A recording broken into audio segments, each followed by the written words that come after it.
I wouldn't trade you for riches untold.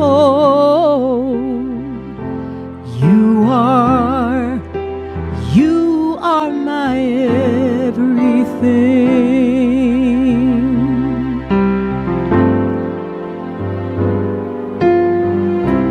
You are the love of my life. You are the hope that I cling to. You mean more than this world to me.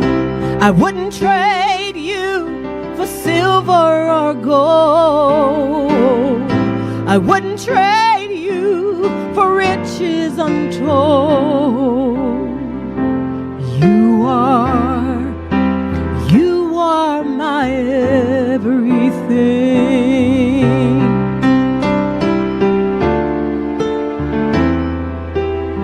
I wouldn't take one step without you.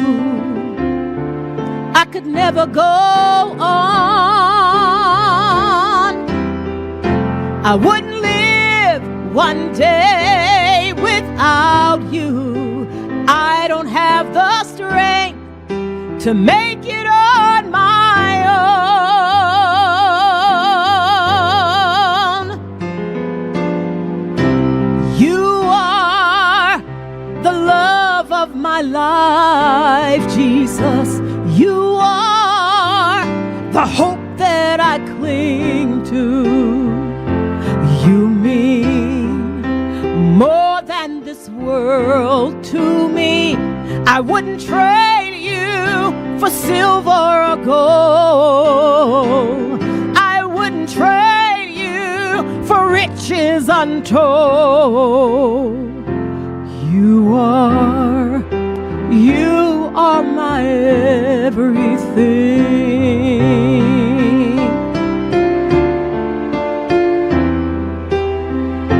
Until the world stops turning, until the stars fade from the sky, until the sun stops striving, I need you in my life, and here's a reason why. You are the love of my life. You are the hope that I cling to.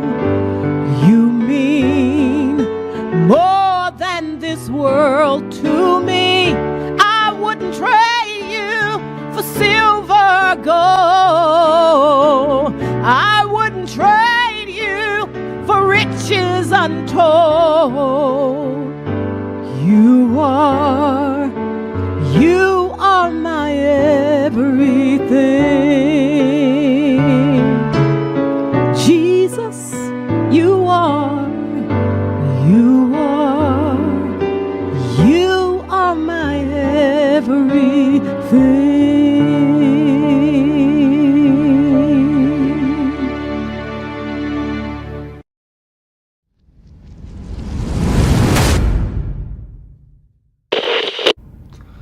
And good morning once again, my brothers and sisters in Jesus Christ. Welcome to another Living Hope Today study. How thankful I am to God that you are here.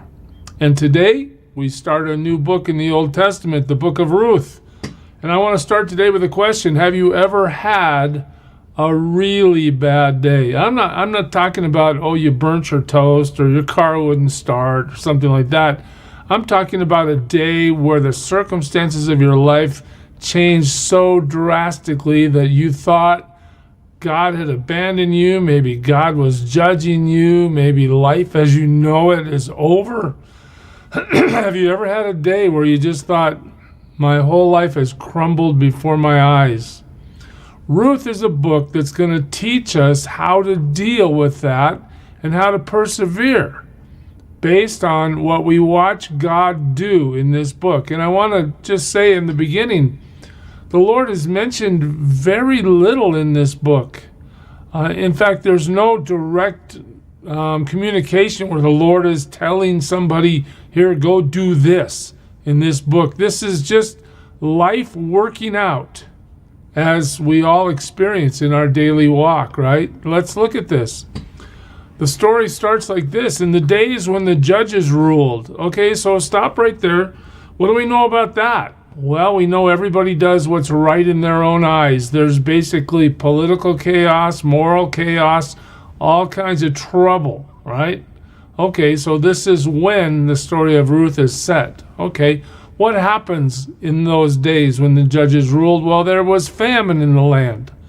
What does that mean? There's not enough food to eat. We're not growing food. There's no rain, or for whatever reason, we're not producing the crops we need to produce to survive.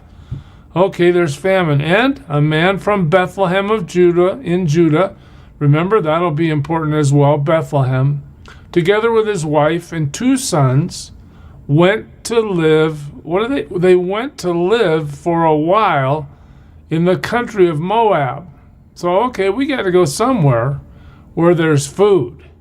Well, where's Moab? Oh, I'm so glad you asked. Here's a map of the region. Up here on this map, we have Bethlehem and Jerusalem in that circle. I know it's probably hard to see on your smaller screens, but look on the east side of the Dead Sea. There's that place called Moab.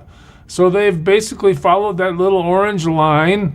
It's been quite a walk, but they're going to a foreign country, a pagan nation, to try to survive. Has God said, go to Moab? No, we're not told anything like that.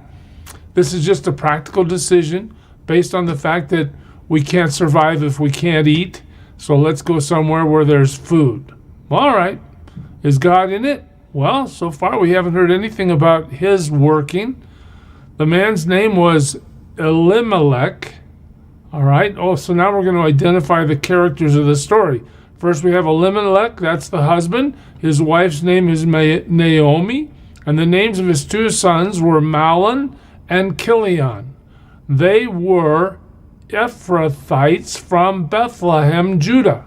Okay, notice the text has now told us twice about Bethlehem and about their heritage. And they went to Moab and lived there. All right. Again, now we've been told twice that they've left the country.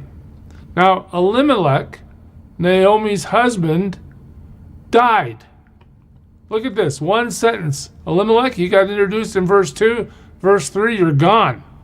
All right? Died. And she was left with her 2 sons. So now we have a grieving widow. Her name is Naomi. You know, I don't know if you've ever had to pack up and move because of political or natural circumstances. You don't have enough to eat. You have to become a refugee, basically, to go to a different country. But Naomi's experienced that, packing up whatever she had in her home, saying goodbye to all her neighbors and friends and perhaps relatives and loved ones. I'm going to walk to Moab now. She gets there having lost her home and gone through that experience. Now she loses her husband. But she still has her 2 sons, at least in verse 3. They married Moabite women. Again, that was really not allowed by Jewish standards, but okay, when in Moab, do as the Moabites do, I guess. There's no prohibition, but there's also no, the Lord told us to do this in this text, okay? But here's the ladies that they married, one named Orpah and the other Ruth. Okay, there's the introduction to our lead character. After they had lived there about 10 years, so life's been going on, and I think about Naomi. Okay, I left my home. I'm now a widow in a foreign country in Moab, and these kids have been married for 10 years. Where are my grandchildren? How come I don't have a house full of young people running around and bringing me joy? Well, instead, the story goes like this. After they had lived there about 10 years, both Mahlon and Chilion also died. Ay. So now we got 3 widows, right? We got Naomi, we got Orpah, and we got Ruth. They've all lost their husbands. And Naomi was left without her 2 sons and her husband. That's a very significant little line there, because if you're female in these cultures of the Middle East back in those days, and in some of those cultures even today, you're on your own. You're unprotected. You're exposed to whatever person wants to be mean to you. I mean, you're really in a vulnerable place. Okay, so now Naomi, no grandkids, no house in Bethlehem, no husband, and now no sons. Wow. When she heard in Moab that the Lord had come to the aid of his people by providing food for them, Naomi and her daughters-in-law prepared to return home from there. Notice that there's no mention of grieving, there's no mention of the impact of these events, although the impact had to be horrible. What we are told, though, as the story proceeds, is Naomi's ready to go home. The Lord had come to the aid of his people. So the Lord is feeding the people in Bethlehem again. There is enough food there for everybody. Okay, let's go home. Well, with her 2 daughters-in-law, she left the place where she had been living, and she set out on the road that would take them back to the land of Judah. So let's go. We're going home. Of course, it's not home to Orpah and Ruth, right? They're Moabite women. Well, when Naomi said to her 2 daughters-in-law, "Go back, each of you, to your mother's home. May the Lord show kindness to you as you have shown to your dead and to me. You guys have been great to me. I don't know why you need to follow me to Bethlehem, really. Your life is here. Your culture is here. Your friends, your families, they're all here. Why don't you just stay? You don't have to come with me." In fact, then in verse 9, she says, "May the Lord grant that each of you will find rest in the home of another husband." You guys are still young enough, you could get married. All right, I'm praying that you can resume life even though we've all experienced this tragedy of our husbands dying. And then she kissed them, and they wept aloud. So here we have 3 weeping widows in verse 9, and said to her, "We'll go back with your people. We'll go back with you to your people. We're going to go with you, Naomi. You don't have to go by yourself." But Naomi said, "No, wait, now return home. Don't stay with me. You see the tragedy that follows me around. So far I've been in a famine. I've lost my husband. I've lost my 2 sons. I've lost everything. I've lost everything. And now I'm ready to lose you guys. You guys can go back and live your life. You don't need me. Just go. Return home, my daughters. Why would you come with me? Am I going to have any more sons that could become your husbands? Like, I'm not going to provide a husband for you. And oh, by the way, when we get back to Bethlehem, you know, you guys are from Moab, right? It's unlikely that any Jewish mother is going to let her son marry you, right? So in other words, you're committing yourselves to be widows with me until we all die. Return home, my daughters. I am too old to have another husband, and even if I thought there was still hope for me, even if I had a husband tonight and then gave birth to sons, would you wait until they grew up? Would you remain unmarried for them? No, my daughters. It is more bitter for me than for you, because the Lord's hand has gone out against me. What does Naomi conclude by all this tragedy she suffered? I must be under some kind of curse from God. He's against me for some reason. All my friends, they have their husbands, their pantries are full, they have their kids and their grandkids. And what do I have? I have tragedy. I have sadness. I have no more family. I've lost my husband. I've lost my sons. I don't know why God's mad at me, but he's really, really attacked me. My life has been torn apart. Have you ever felt like that? Well, one of the lessons in this book is to see what God is doing in the midst of all this tragedy. He hasn't abandoned her at all, but we'll have to wait to see that. As they wept again, okay, at this they wept again, weeping widows on the road. Then Orpah kissed her mother-in-law goodbye. Hey, I'll see you later. You're right, I'm going home. But Ruth clung to her. Ruth clung to her. Why? We're not told why. We're just told that Ruth isn't leaving. So Naomi gives another impassioned plea. Look, said Naomi, your sister-in-law is going back to her people and her gods. Go back with her. Come on, Ruth. Really? You want to follow me? Come on. Why would you do that?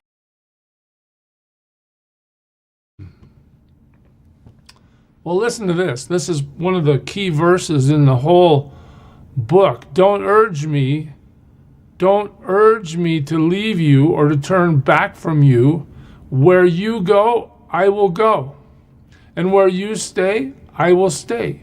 Your people will be my people and your God, my God. I am with you, Naomi. I am not leaving you. Is this just loyalty? Well, it is loyalty. It might also be conversion. Maybe in the process of all these things, Ruth has understood that the Moabite pagan gods are nothing and that the God of Israel is God. For whatever reason, God has put it in her heart to stay with Naomi. Your God will be my God. Where you die, I'll die, and there I'll be buried. May the Lord deal with me, be it ever so severely, if anything but death separates you and me. Hey, that's incredible, isn't it? Ruth is saying, I will not leave you, Naomi. And when Naomi realized that Ruth was determined to go with her, she stopped urging her. All right, if that's your choice, let's go. All right, off they go to walk to Bethlehem. So the two women went on until they came to Bethlehem, and when they arrived in Bethlehem, the whole town was stirred because of them, and the women exclaimed, can this be Naomi? They recognize her, but listen to her response. Don't call me Naomi, she told them. Call me Mara, because the Almighty has made my life very bitter. Guess what Mara means? Bitter. Poor Naomi. She can't see any logic behind what's happened to her. She doesn't see the hand of God. She just firmly believes that God could have made her life good, but nothing but sorrow, nothing but tragedy has befallen her. And I'm not happy. I'm bitter. I'm not going to get over it. It's too much for me. I'm back as a widow and as a mother with no sons. I have Ruth here with me. She stayed, but my life has been so drastically and tragically changed that I don't know. Where's God in all this? What's happening? I thought he was supposed to help me in my life and give me a good life. Look what's happened. Well, that's where chapter 1 takes us. Here it kind of sums it up. I went away full, but the Lord has brought me back empty. Why call me Naomi? The Lord has afflicted me. See this attitude she has?